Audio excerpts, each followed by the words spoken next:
સુરત જિલ્લાના માગરોલ તાલુકાના મહુએજ ગામ ખાતે આવેલ આ વિવાદિત તળાવમાં આજરોજ તારીખ 25 મે 2026ના ફરીથી એક દુઃખદ ઘટના સામે આવી છે। મહુએજ ગામમાં બનેલી આ દુઃખદ ઘટના ખૂબ જ હૃદયધાવક છે।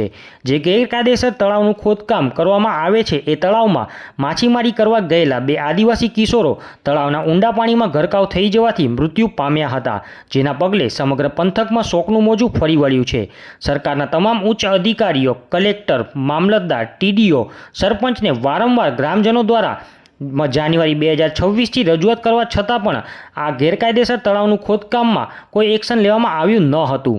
સરકારની બેદરકારી અને સરપંચ તેમજ તલાટીના મેળાપથી ખોટી રીતે ખાણ ખનીજ વિભાગમાંથી તળાવ ખોદકામની પરમિશન મેળવીને આ તળાવમાં ગેરકાયદેસર રીતે માટી ખનનનું કામ ચાલતું હતું, જેના લીધે આ દુઃખદ ઘટના ઘટી છે અને બે આદિવાસી માસૂમ યુવાનોનો આજે ભોગ લેવાયો છે। સૂત્રો દ્વારા મળતી માહિતી અનુસાર આ ઘટનામાં જે પણ જવાબદાર વ્યક્તિઓ છે તેની સામે યોગ્ય કડક કાયદાકીય પગલાં લેવામાં આવે અને તેને જેલ ભેગા કરવામાં આવે તેવી ગ્રામજનોની માંગણી છે।